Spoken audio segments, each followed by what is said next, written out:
I don't know if you were watching the playoffs at all, but Jason Tatum just tore his Achilles, and a lot of basketball players have been tearing their Oh yeah. Achilles simultaneously. A lot of them are a lot of these teams are doing load management techniques during the regular season, where the players aren't playing as many games. There's restrictions on their playing outside of the games during the season since they don't want them to get injured, at the Y like Michael Jordan used to do. Um, but I was curious, do you have any like I mean the obvious conclusion is less playing during the season is leading to more injuries in these playoffs when everything is tense and everything's on the line. But have you seen this pattern, and do you have any thoughts on why there's so many injuries in the NBA these days? Sure. Yeah. This could be a very complex issue, and I don't think there's just one answer. I think it's a layer. I think it's a series of problems that layer over each other. Which can make this really hard to identify. Now, I'm not a big watcher of the NBA right now because honestly, it's an embarrassment. I'm just going to keep it 1,000.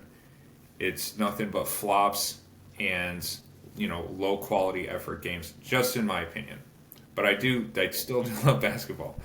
So that's the intensity thing that I think a lot of the old school and this kind of predates me. I didn't see Michael Jordan in his prime. I remember catching a couple games at the end on the Wizards, but I didn't feel that '90s '80s rough basketball. But there weren't as many non-contact injuries just statistically then. But do you think the intensity is changing and that's changing the injuries?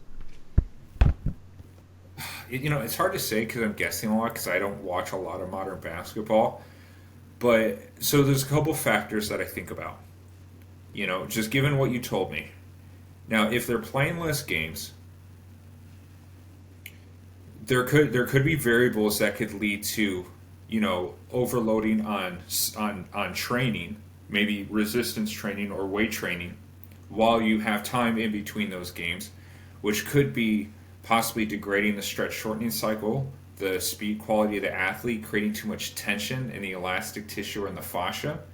Then them suddenly getting back into it could be creating some issues. I don't know about you, but I always feel like if I take a really long time off of like say like jujitsu, maybe I have to take a month off. I feel like I gotta work out a few times before I'm ready to get back into jujitsu. Do you ever have that instinct? Yeah, for me, the experience is that like my mind knows what to do, but my body can't quite keep up, and so I end up overextending in certain parts, and it hopefully just strains, but definitely opens up the risk to tears and injuries. Yeah, I feel like you're just not you could because being physically active almost creates, man, I don't know the words for this, so I'm gonna try to explain it as best I can.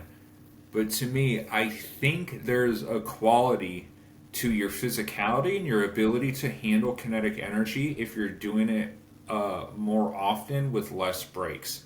It's almost like a neurological buffering, to be able to resist, the forces and the lactic acid accumulation, whatever it may be. But I Yeah, want to kind of think about your. I've Go got an abstract understanding of this where I've thought about this exact thing, and I, like an object in motion stays in motion, right? Just from a physics, and like if you think of humans and like from the lifespan perspective, like we're just buzzing around on the surface of planet Earth, but the faster you go, it's your body